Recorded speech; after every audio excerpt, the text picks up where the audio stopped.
Coming to you from the Night Dreams Talk Radio Network newsroom, I'm Guy Ticker with The Strange News.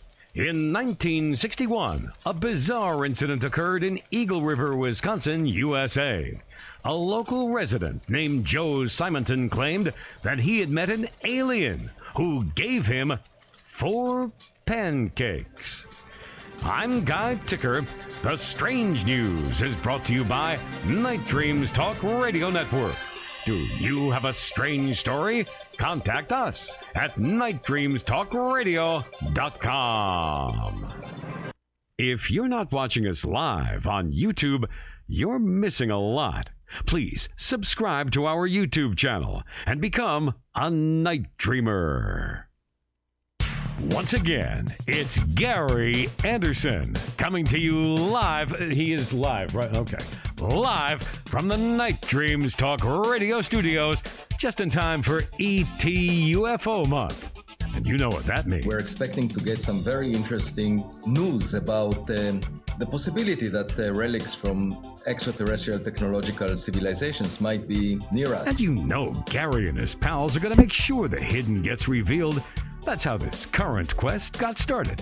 When a few multi-billionaires came to the porch of my home and gave me a few $1 million, and whatever we find we'll reveal. It will be open data. It will not be secret. Sure, because you know when Mr. Anderson's involved, nothing stays secret. It makes no sense to prevent it from being known to all humans, because eventually, without question, thanks to Gary, people will learn about it. So now, get ready to blast off and know the unknown with your host, the one, the only, Gary Anderson. And I am back, like Memrick's tape. Well, anyway, I hope everybody's had a great day down at the compound. We hit over 70 degrees today. Tomorrow it's going to be 50 and raining. Yeah, the weather is really messed up. Well, in the news, a drone hit the palace in Moscow of the President Putin, and the Ukraine, they blamed Ukraine for it. The president of Ukraine says we didn't do it. But now Putin is saying that now he is going to, attack any aircraft that the president of Ukraine flies on. They're going to shoot it down, and they're going to take out, his palace. Now, what's interesting is somebody got a videotape of what this drone hitting the dome of the palace is going up. There was somebody on a ladder right when it hit, like it was planned. And it was really strange. That kind of reminds me with the Nazis, JC, back in Poland during the invasion of Poland. Yeah, not only that, they took out the Reichstag, and, they claimed that was an attack from one of the other countries when it was them. It was given an excuse, even though they kind of like a false flag thing. Yeah. That's interesting. So all we know is it's all heating up all over the world. It's really scary. They're worried about Iran starting World War III. We got the Chinese and the Russians. The Chinese, we're worried about next year invading Taiwan. And, I think of these aircraft carriers. And I'll be honest with you, aircraft carriers are the things of the past. If you really think about it, with the technology of weapons, the most unsafest thing you want to be on during a war is an aircraft carrier. Yeah, I know one thing I wouldn't want to be on is a submarine. I'll tell you, that to me, you're in a tomb already. Yeah.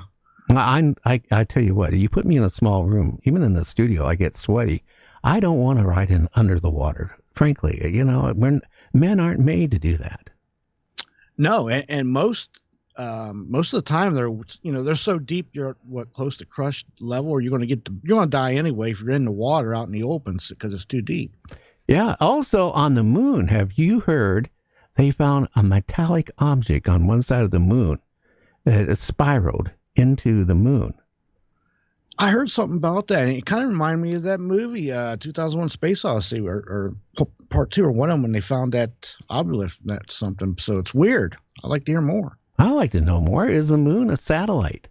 Is it a base with E.T.s in the center of it? I mean, why not? People talk about hollow Earth.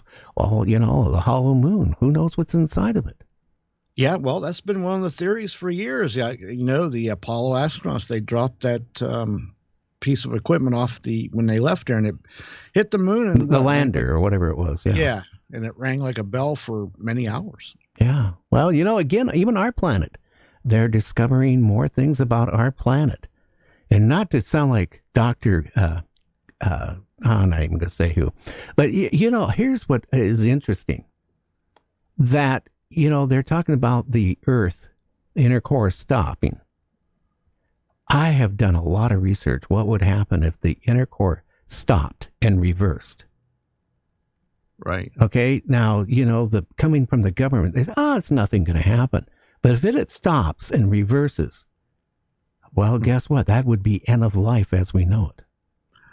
I would think just the whole inertia of something traveling that fast, that big, stopping and then going the other direction, that alone would cause a lot of chaos. Not to mention what affects the magnetic field also. No, not just that. The sudden stop of it and reversing. Okay, yeah. If it reverses right away. Now, it has slowed down and stopped and restarted. But if it also stops, guess what? You're going to be cooked on the Earth. Oh, yeah. Real fast. Yeah, everything's bacon. Cooked. Yeah. Yep. Well, again, I always talk on the show about E.T.s and the Bible and God. Mankind have always had to believe in some type of God, the fire God, the mountain God, the God of the stars, whatever God they could think of. And then the Bible comes. And tonight we're going to find out, well, could the Bible have been created by maybe E.T.s, if that's a possibility? Could our God actually not be a God what we think about? And again, I just think about that science journal I posted up on our Facebook page last week. That scientists, a couple top scientists of the world, come out and said, when you die, that's it. You don't turn into a ghost. Your spirit doesn't leave your body. You're just dead. I don't know. I'm more confused than ever. You know that. And that's bad when you're 71. Yeah, you're spinning out, Gary. You're spinning out. But there's theories on everything. There's do this, don't do that, eat that, don't eat that. Well, for years they said drink coffee is good for you. Now they're saying if you drink more than 2 cups of coffee a day down the road, it could kill you. I mean, what is it? I mean, everything. I come to the conclusion you can drink plenty of water and eat salads. yeah, and not in that order, right? Yeah, or eat well, if you eat a lot of salads, you probably don't even need to drink the water. Well, who's our guest tonight? Oh, man. Hey, our guest tonight is Paul Wallace. Now, he is a UFO researcher, speaker, author, and I got to tell you, his work, it probes the mysteries of mankind's origins. It does. Well, Paul, welcome back to the show, my friend. How are you doing? G'day, Gary. It's great to be with you again. I'm doing fantastically, thanks, and I hope you are too. I'm staying out of trouble, no matter how long it takes. Good for you. I got to ask you a question. When did you start getting involved with UFOs and ETs? When did it come to your mind and you started really diving deep into it? Well, it is something that was on my mind from quite a young age. I was 11 years old when my mom and dad introduced me to Erich Von Daniken. His book, Chariots of the Gods, was charting at that time. And so he sowed the thought of populated universe into my mind at that young age. And then around 2009, that's when the Pope Benedict XVI convened the colloquium to discuss the implications of contact with other civilizations. That made me think, hold on, there's something going on I need to get my head around. But it was really only about 5 or 6 years ago that I sat down and made this my research path. And that's the research path that's resulted in my Eden books, which are all about ancient ET contact. And it was a study of the Bible and ancestral narratives all around the world. Well, like I just mentioned, I've talked about it a lot on the show. If you go back and trace humans all the way back, they always had to believe in something. Like I just mentioned, the God of fire, the God of this or God of that. It makes me wonder, and I don't want to sound like I'm against religion because I'm not. I'm definitely not against religion. But here's the thing. It makes me wonder, the Bible we read, Was it created by God or humans? Was it created maybe by E.T., and maybe we've been brainwashed about it for years? I don't know. What's your feeling? Well, you may have spotted in the tagline for my new book the phrase, the Bible before God. And in the Eden conspiracy, I argue that many of the stories that we've interpreted as God's stories are really the recollections of ancient ET contact. And the Bible mentions a whole array of beings in its stories who were not God, they were something else, but they were so advanced in comparison with our ancestors who eyewitnessed them that our ancestors interpreted them as gods. They used the word God, but the word God really just means an advanced being. They saw beings with advanced technology, who had greater information about the cosmos than they did, who were the ruling class for the time that they were on planet Earth, and they morphed into stories of God through the ages. And in my books, I show how that morphing happened. Interesting. So, but what is your feeling? My feeling is, if I use the word God, the only thing I want to use that word for is the idea of the ultimate source, the source of the cosmos and everything in it. It's not a word I would use for any other kind of entity, but I've certainly become convinced that our ancestors did have contact, and some of those entities were very flesh and blood, as flawed and imperfect as we are. But I think they had contact with interdimensional entities as well, who might be here to support us, so much more benevolent kind of contact. So I believe all that's real, but I wouldn't call any of them gods. Yeah, but I was thinking back in biblical times, or even before biblical times, that again, humans always had to believe in some type of faith. Without faith, we wouldn't be here today. That's what, we struggle. We lose a loved one. We end up in battles. We whatever. Yes. We need something to believe on to go on. And I think what it is we need to understand what we're experiencing. And not only that, we need to feel we have an understanding of what comes after and what went before. So there's always a reaching for knowledge and understanding. And that's how I would read our interpretations of the past. Stories of, the gods of the storms or the gods of the winds were really an attempt to understand the world in which we all live. Very interesting. And tell us more about your new book. Well, the Eden Conspiracy is the fourth in the Eden series, and I've spiraled back to the Bible because that was my start point. My way into the topic of paleo contact was as a theological educator, training pastors in the interpretation of ancient texts, the Bible in particular. And so after I'd made my own journey and discovered there are E.T.s in the Bible, and thought through all the implications of that, how we understand ourselves, our past, our present, our future, I had to come back and say, all right, okay, so there are E.T.s in the Bible. What then were these stories about? If they weren't the stories of God as we have been taught to read them, what was it our ancestors wanted us to know? Was it just that we've got company?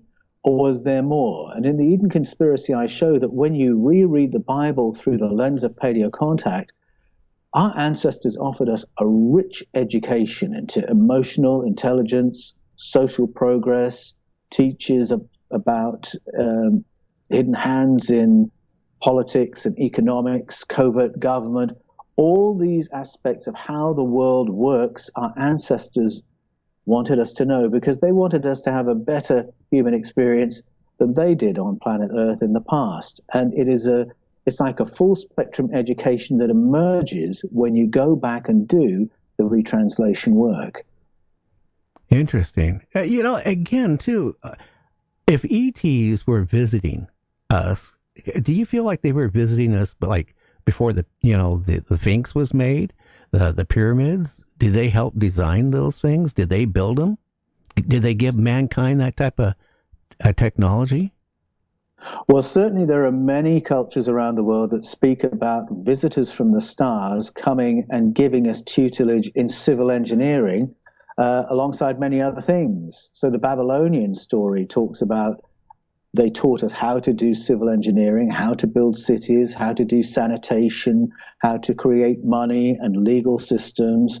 So that story is there in the Babylonian story, but it repeats in other cultures around the world.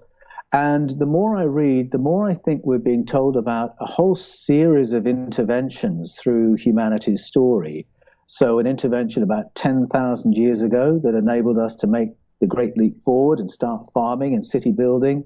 But then I think there was another about 60,000 years ago that we hear of from Native American cultures and Aboriginal Australian cultures, and about 200,000 years ago as well, another intervention that the ancient Sumerians talked about, which was perhaps less benevolent, where beings came and upgraded our ancestors to the point that we were a useful working class. So we've got a whole cocktail of stories of contact and interference and engineering and changes, all mashed into our ancient narratives.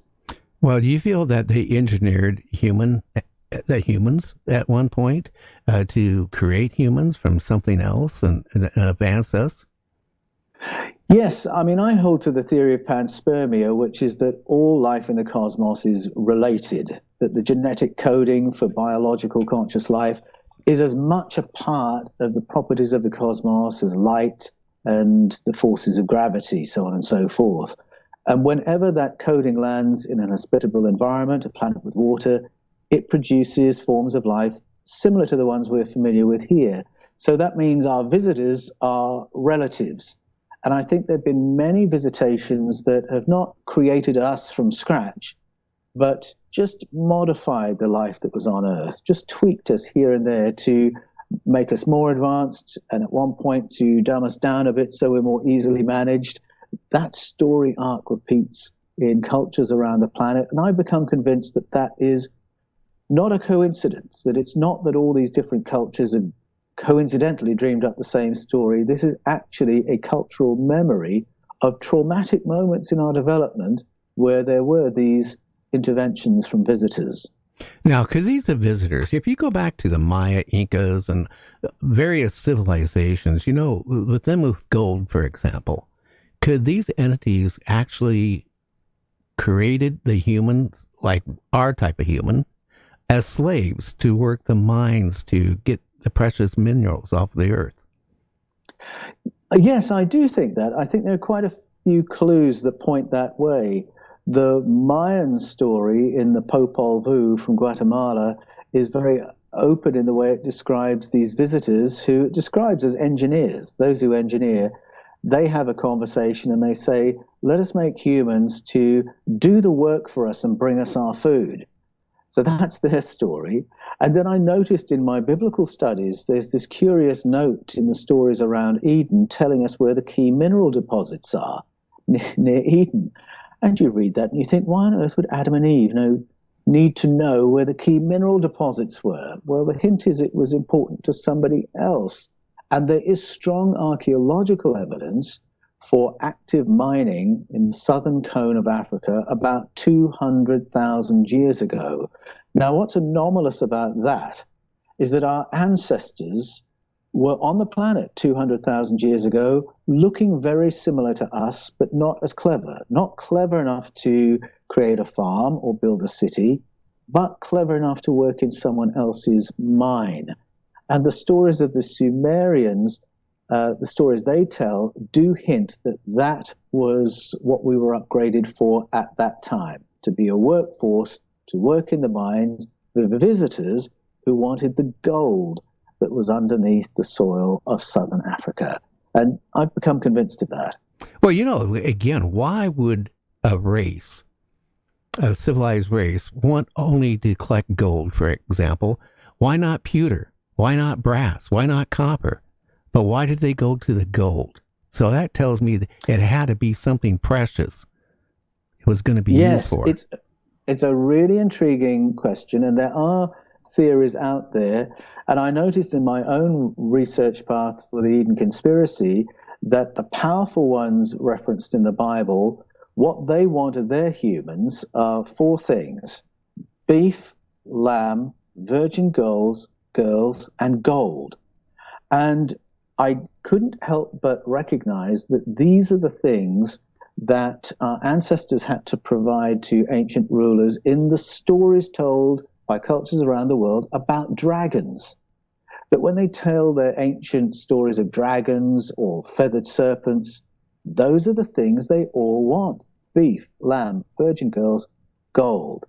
So you've got edible offerings, or some of those might be offerings to be inhaled, and then you've got gold. So is that just for looks? Is it for technology? Is it something to do with diet? And I think actually all three of those might be the answer, but they've always been associated with ancient non-human rulers, with dragon narratives, and with temples to be found on every continent on the planet.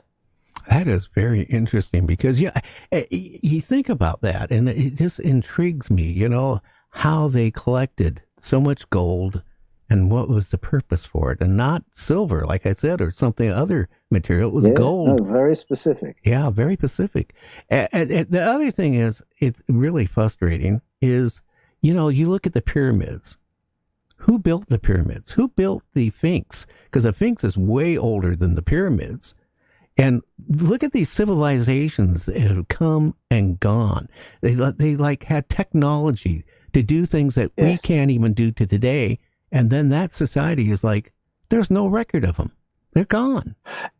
Exactly. I remember when I made a trip to the Giza Plateau in Egypt, looking at these incredible artifacts and these incredible megalithic creations, and asking the guides where these things came from. And whenever I pointed to something that was really, really advanced, they would say, oh, that's pre-dynastic, which is kind of a non-answer. What that means is, oh, that comes from the society before the ancient Egyptians, about whom we know absolutely nothing. But if you then ask the follow-up question, oh, well, what do we know about the pre-dynastic Egyptians? They'll say, oh, they were farmers. That doesn't make any sense at all. How can farmers have more advanced technology than the ancient Egyptians who followed them? There's no evolution of technology to explain where that suddenly came from. All we're told is there was a previous culture who knew how to do this stuff. And I find in Mesoamerican story as well, and it's there in the Bible too, references to cultural behavior whereby the ancients created copies of things they had seen. So when you go and look at the carvings of the kings and queens of the Jaguar dynasty in Mexico and Guatemala, you will see depictions of things that they used to wear. And the things they used to wear look very suspiciously like technology. They look like space helmets. They look like breathing apparatus. They look like flying craft. What's the other thing? Bluetooth. They look like Bluetooths. Oh, yeah. And once again, if you ask, why are there carvings of things that look like Bluetooths?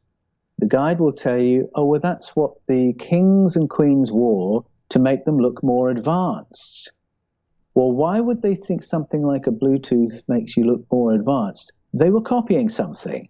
They were copying technology they had seen, but they didn't know how to replicate. And so they just made these emblems to remind them of the ancient technology of another civilization, the civilization that had governed over them in the deep past. But Paul, could they have actually maybe had that technology, and when that civilization collapsed or whatever happened to them,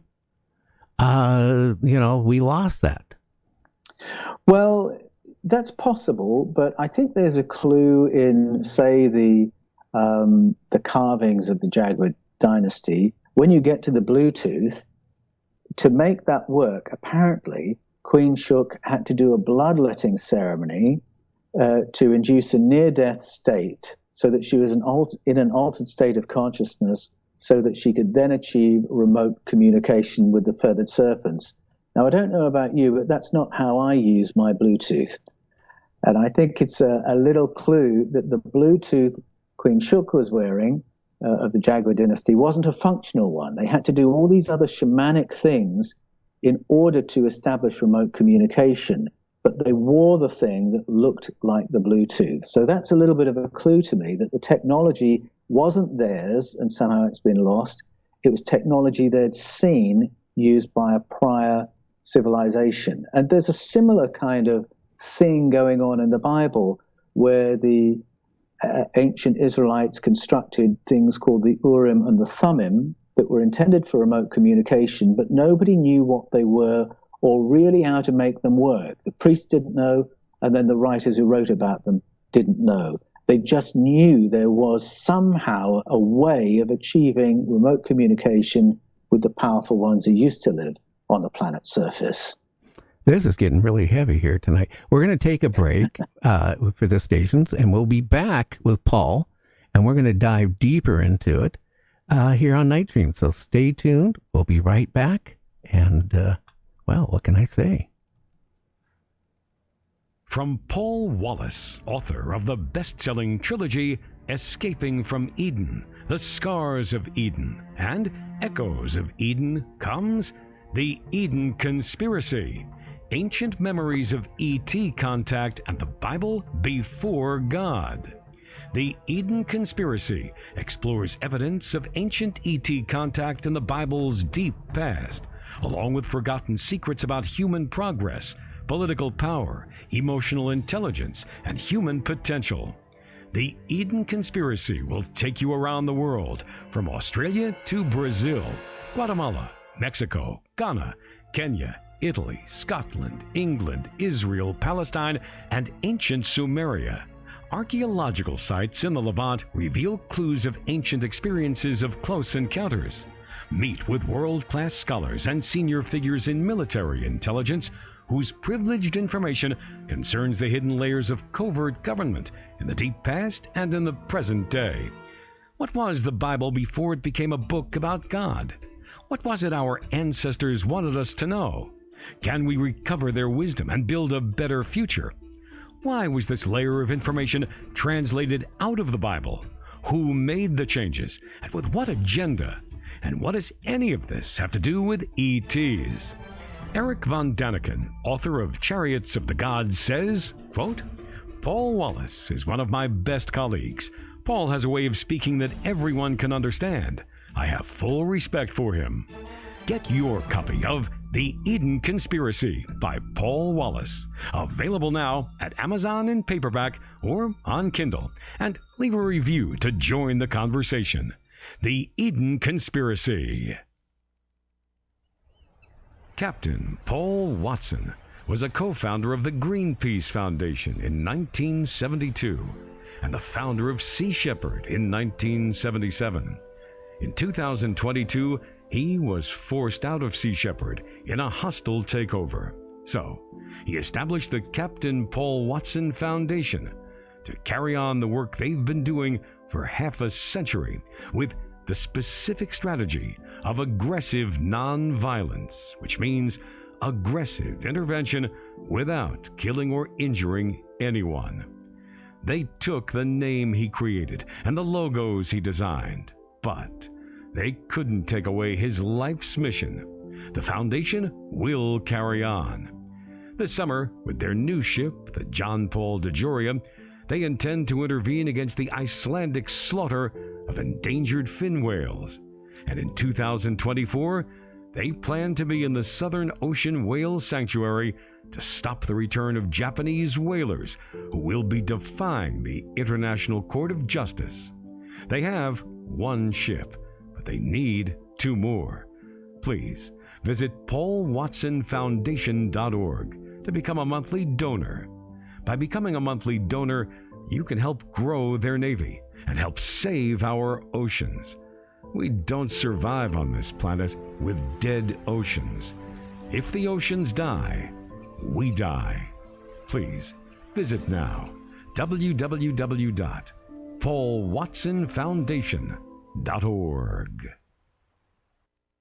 It is time here on Night Dreams Talk Radio for the big guy. This man is no slouch, and he is no crank or strange or in any way. Well, no, it's not like he's from outer space. Our ancestors came from outer space. And that's why we need Gary A. to help us follow this. They followed them to the moon, and they followed them landing there on the moon. Yeah, this is entertainment, the Gary A. way. Every single mission of NASA, starting from Mercury, Gemini, Apollo, every single one was escorted, and every single one the astronauts saw extraterrestrial craft. Well, anything else? And on some occasion, it was even piped music into our spacecraft, and they could listen to that. Okay, well, I have a better idea of who to listen to. Come on, let's have some real fun with the one, the only, he's no phony, the big guy, Gary A.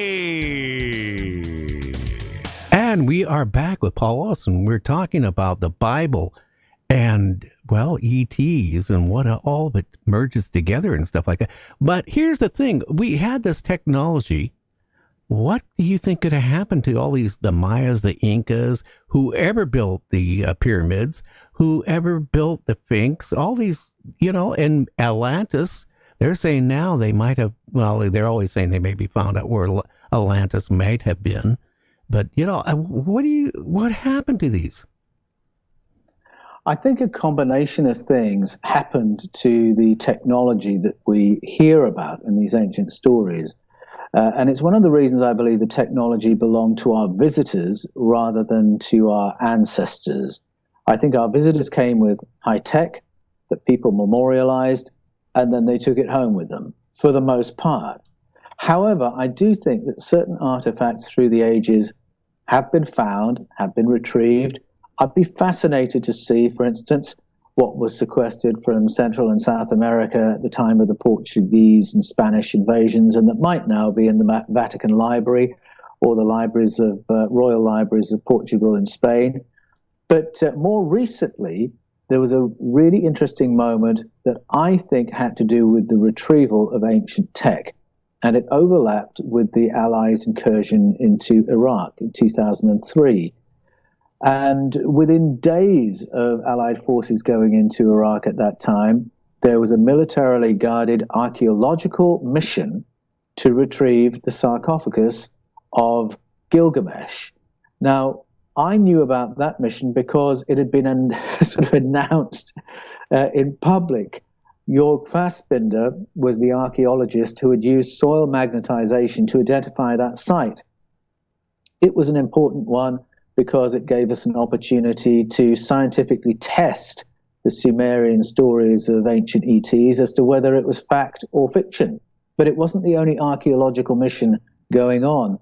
And within days of my publishing Escaping from Eden, I was hearing from veterans of that conflict contacting me and asking me what I knew about portal technology or Stargate technology.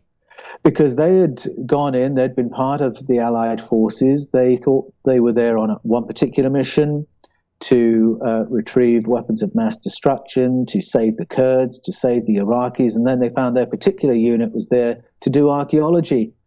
And then when they got back, they were filled with questions, and veterans started finding each other and hearing other stories from other units saying, we were there to get eyes on ancient portal technology and to get a hold of it for the US. Because if there was any possibility of ancient tech of that power, if you're a military power on planet Earth, you want to be the one with that ancient tech, not somebody else. Right. And so they were asking me, what's the credibility of that? I'm hearing that from my brothers in arms. I know these guys, I absolutely trust them, but it's so outside of my worldview. Is it credible? And my reply has always been, I don't have privileged information about that, but what I can tell you is this, that if you go to the root meanings of key words in the Bible and read that alongside the ancient Sumerian texts, you will read about Stargate technology, and it will name Iraq as the place you need to go if you want to find it. And if you want to know if it's real science, all you have to do is go to the website of NASA and you'll realize that they have been measuring the mass of matter traveling through portals for more than 30 years, and that 30 years ago, the Advanced Propulsion Unit was already asking the question, can we fly something into that? And if that's what they were asking 30 years ago, well, you can only imagine what might have happened since. So that would be an example of powerful technology that very possibly was left behind, but not in public view. So ranging from that to Bluetooths in Guatemala, I think there are fragments for us to find. There's evidences of amazing tools to produce megalithic sites in Central and South America and in Egypt, but we don't have eyes on that machinery unless, of course, it has been sequestered by one of the libraries I previously mentioned. Well, I find, we hear about all kinds of stuff. There's ufologists talking about this, that, and everything, but how come we don't hear about this on the mainstream? How come it's not in the news? How come, Well, it's strange. It is in the news to an extent that we haven't seen for more than 70 years. There's been, since 2017, quite a chain of authorities authenticating the UFO phenomenon. Well, I'm not talking about UFO, but I'm talking about the portals and all this stuff, like the Stargate. I haven't seen any articles about, okay. They exist. Well, the study of wormholes can be found on the NASA site, and it will talk about a wormhole that's adjacent to planet Earth, that wormholes to somewhere closer to the sun, and they have been measuring the mass of matter that travels through that. So that much is in the public domain. But I was going on to talk about other technology that has been retrieved that we're presumably back engineering to do incredible things. And that is more in the public domain than it's been for a long time, but somehow it doesn't stay in the news cycle long enough for the general public to join the dots. Yeah. Well, again, I've been doing this for going on 49 years and interviewed a lot, and nobody comes up and talks about it. You're the first person in 40 some years that actually brought that up, by the way. Oh, that's absolutely fascinating, because you do have it in ancient narratives and you have it in indigenous narrative all around the world. In my book, Echoes of Eden, I talk about the Aboriginal Australian experience of portals. And it is a worldview shattering experience when you see an Aboriginal elder who knows how to manipulate that kind of technology. It's incredible to me how much is in the public domain that doesn't get the attention of our journalists.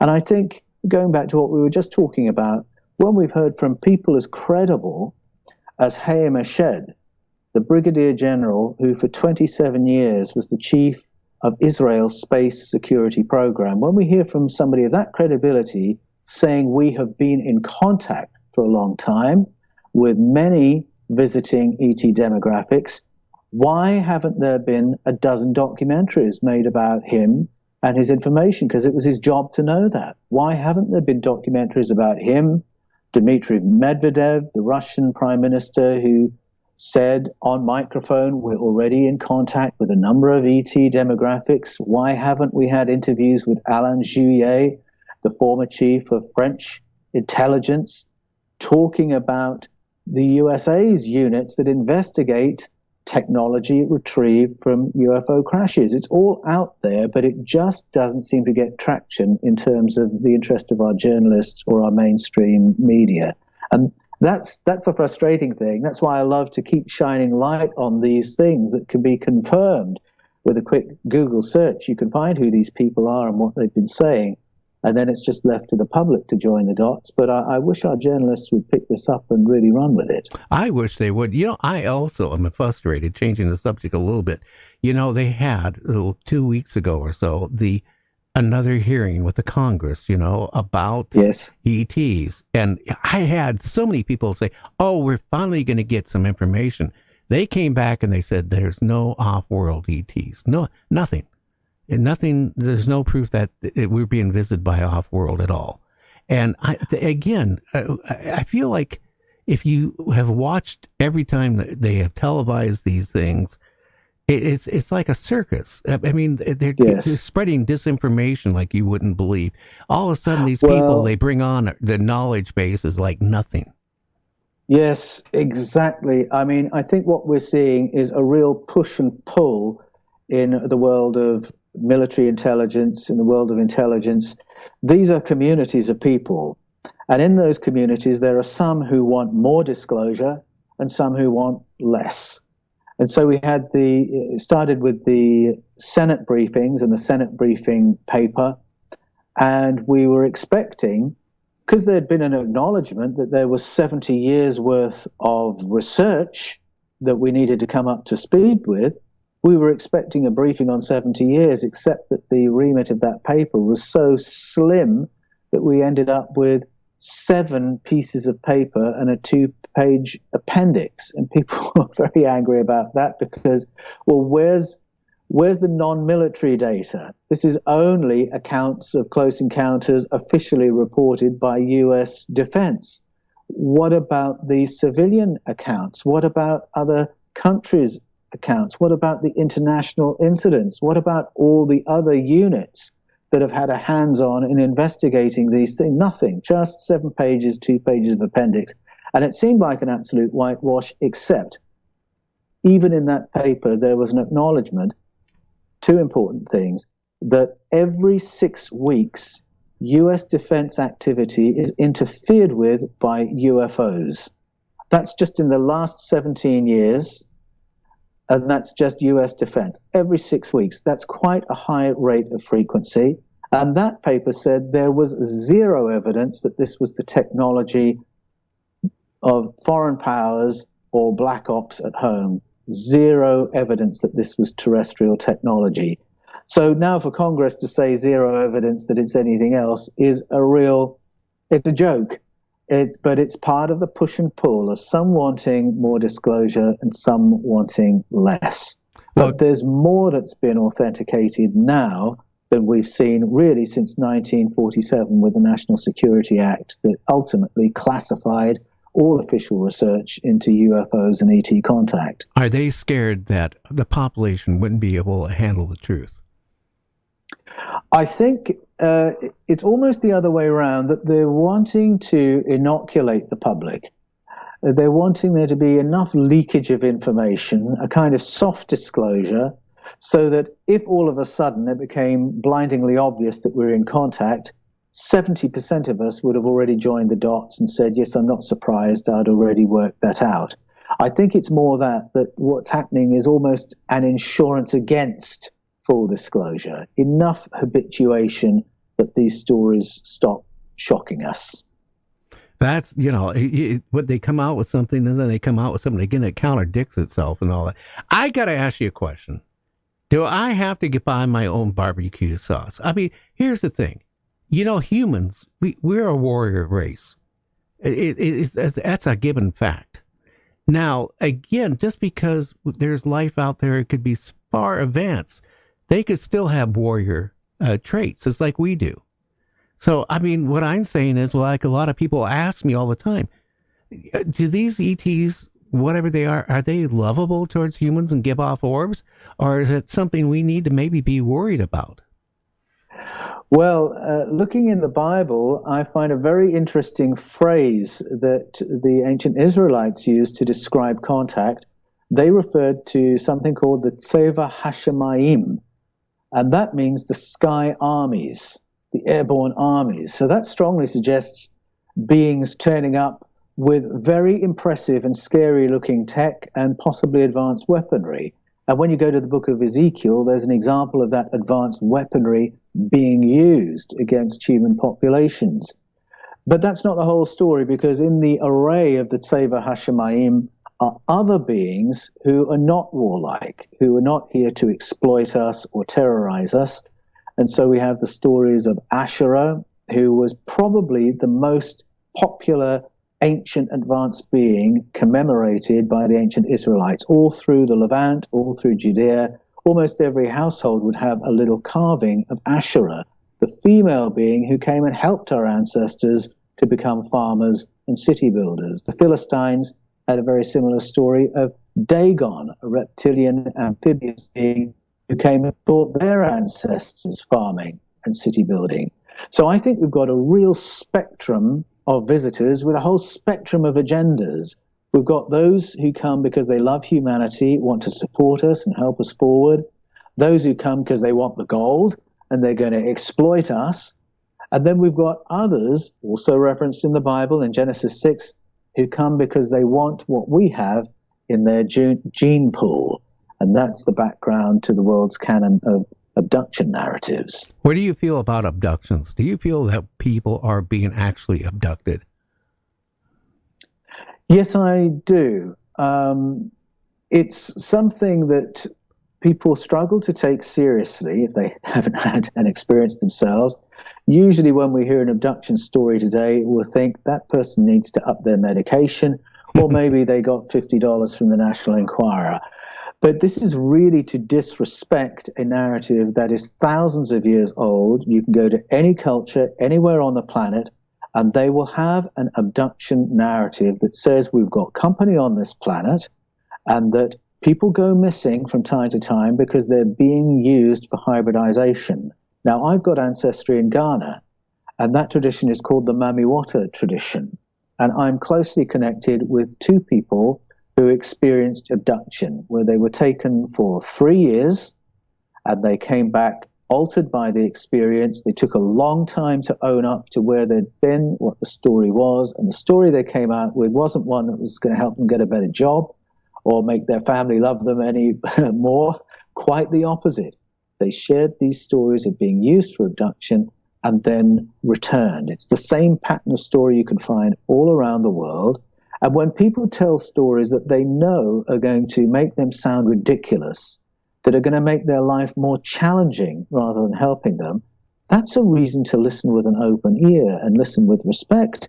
And while we in our culture tend to ridicule and laugh, indigenous cultures around the world will say, yes, you've experienced Mamiwata, you've experienced what the Maharani talk about, you've experienced what we talk about in the Fae stories. And this story has been tracked for hundreds and thousands of years, and it's one that I think we should take more seriously. By the way, did you know the whole of Europe is named after an E.T. abductee? I didn't know that. Yes. Europa was, I didn't know this, in fact, until I went on holiday to Greece, and I was visiting Crete and seeing the megalithic remains of the Minoan culture, incredibly advanced, again, popping up from nowhere with incredible civil engineering skills, buildings with sanitation, air conditioning systems. I asked the guide, where did the Minoans come from that they could do this? And he said, well, they were so clever because their progenitor was Minos, and he was a hybrid human and advanced being. He was the hybrid son of a daughter of a king of Phoenicia, and the hybridization was between her and an advanced being called Zeus. Now, that's taught as history in Greece, not as woo-woo. That's the origins of human society in Europe. Europa was the mother of Minos, and the whole of Europe is named after her. Wow. I didn't know that. I want to go back one thing. These people that were abducted, did they say what happened when they were gone for those 3 years? What was it like to be abducted? Were they experimented on? Were they being brainwashed? What were they? Well, what was their feedback? It really is incredible, because whether you're listening to ancient story from Wales or Scotland or Africa or the Philippines, there are always these elements that these people are not taken by force. They're enticed by incredibly beautiful looking people who look almost human, but not quite. And the Philippines tradition tells us what the difference is. No philtrum on the upper lip, they say, and a funny skin color. So they're enticed by these beautiful people who say, we're going to have an amazing experience. You're going to come back stronger, healthier, wealthier, wiser. And they go willingly. And then they almost all say they actually like the people who held them in an underwater base. And they say, that's why I wasn't able to contact anyone for those 3 years.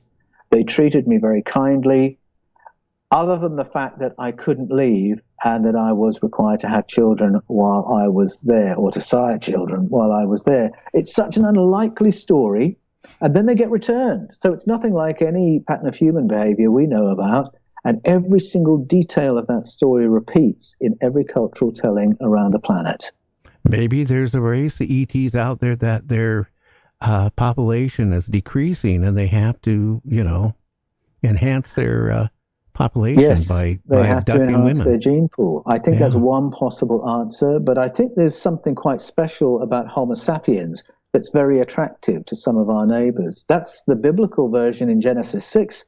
It says that Bene Elohim found the human females drop dead gorgeous. They said, Earth girls are hot. Let's have some of that in our gene pool. And it may be that there are qualities we have, our animal strength, our mammal emotion. It gives us an ability to love, have compassion, to create, to be imaginative, a spiritual component that I think some of our visitors love, and they want more of that. And that's why they're hybridizing with us. Okay, well, I'm going to lock myself in the closet. They'll never get me. Now, our time is virtually up. How can they find your book and you got a podcast too. So, on YouTube, tell the people all that. Sure thing. Well, to find the Eden Conspiracy and all my books, you can go to Amazon and Kindle, where you'll find them all. And if you go to fifthkind.tv, you'll find my documentaries and interviews. If you're interested in coaching, go to paulanthonywallace.com, Anthony with an H, Wallace, Wallis, paulanthonywallace.com. I provide coaching through that.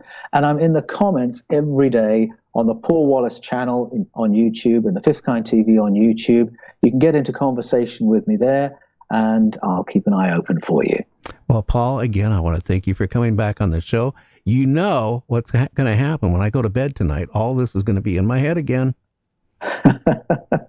Happy to be of service. Okay, my friend. You have a good one. You too. Thanks, okay, Gary. Take care, Paul. Well, JC, are you still awake? I am very awake, but I'm going to be like you, having nightmares tonight. Yeah, somewhere. I again, that one song from last week is still in my little brain. How many people? Well, not how many, but you want to name some of the people that we had on chat? Sure, we've got a big shout out to everybody on chat, and here's some of them. Green Tea, Kim, Barb, Tom, Joe Barreria, Ron J, Vito Griffin, Queen of Mean, Chris George, and Thomas Connor. Oh, yeah, there's a lot on chat tonight. And there's a lot of people are on, but they're not in chat. So, I mean, it's crazy here tonight. Who is our guest tomorrow, and what are we going to be talking about tomorrow? Oh, we've got two fantastic guests. First guest we're going to have on coming back is Marcus Allen, editor-in-chief of the UK version of Nexus magazine. He's going to come on and talk about, well, maybe that Spyro you mentioned on the moon and some updates with UK UFOs. Then our main guest coming on is going to be Daryl Sims, coming back on, known as the Alien Hunter. He's going to talk about some recent abduction cases and some implants going on too. Interesting. And again on Friday, who do we have?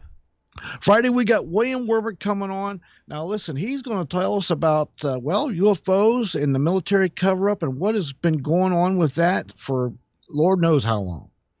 Boy, it sounds like we got some great shows. Go to our website at www.nightdreamstalkradio.com. We have the guests listed for the next 2 weeks. So that'll tell you what quality guests we have. I'll tell you that. Again, I just think about this. I think about the Incas and the Mayas, how they harvest all this gold. And they risk their lives going in and creating caves to go mine this gold. Yes, listen, it's not there's no such thing as coincidence. It's not a coincidence that not just Egyptians, Central America, China, South America, they all was seeking gold for, like you said, it could have been any non-ferrous metal, but why gold all of a sudden all across the world? And supposedly these people had no communication with each other either. No, it's funny. And then, like when the Spaniards came, I tell you, a lot of it just doesn't make sense. And then you think about the Sphinx. Now, the Sphinx didn't have the lion's head originally. That was altered. But, again, the wear marks on the back of the Sphinx, for years, scientists said, oh, that was from the sand. But no, they said, no, that is from being underwater now. That's the latest thing. And then sometime later, the head was changed into a lion. I'm just curious what the original head could have been. And, again, what technology, whatever race they had, there's no trace of that race. It's all gone. That civilization is like not there in any books. What was their technology to be able to carve something that beautiful, that big? And then, the pyramids, again, it don't make logical sense. If we wanted to make a pyramid last for what the length of those pyramids, that we would make it out of steel and all that, and it would last maybe 100 and some 200 years, and it would no longer be there. Think of the technology they had. How did they move those stones? How did they build it? I don't believe they took elephants and built it up that way. They had technology to levitate the stuff to be able to move these blocks. Technology we don't have. Oh, definitely a lost technology. I mean, even I think it's Punka. It's got some of the stones are 20, 50 tons, and it's on top of, I think it's 15,000 foot mountain. I mean, it's bizarre. Like, and they were drug up there, put in perfect place and cut perfectly. But it's all over the world. And Marcus Allen's going to be guest on tomorrow. He did a whole thing on that with the connection with E.T. or lost technology somewhere. So yeah, there's something going on there that, like you say, that we've either been rebooted or. Well, I think we've been rebooted several times. Maybe we're on the edge of another reboot. I don't know. Maybe the E.T.s will come down and swoop up a whole bunch of us and, to keep the civilization going, to reboot it. Who knows? Well, till tomorrow, everybody, I want to thank you for tuning in. Again, you can go to our website. It's been drastically updated. I think you might like it. Again, Odyssey, Subspace Odyssey, where they're now carrying the show also. We picked up 2 radio stations, one in Washington, D.C., and one in Florida, too. So, we are growing, and I want to thank all of you, because without you, that wouldn't be happening. Well, till tomorrow, everybody stay out of trouble, and we'll catch you on the other side.